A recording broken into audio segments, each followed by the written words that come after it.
Най-честите проблеми, с които се сблъскваме като специалисти, са натрупаните мазнини в различни части по тялото, като корем, паласки, бедра, бричове.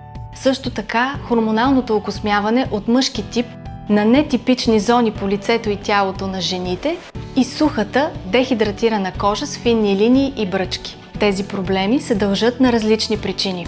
Нездравословен начин на живот и обездвижване, инсулинова резистентност и поликистозни яйчници, хормонален дисбаланс, а също и на неправилната и ненавременна грижа за кожата. Добрата новина е, че имаме решение на тези проблеми, благодарение на опита ни и на иновативните технологии и терапии, които използваме в нашия център.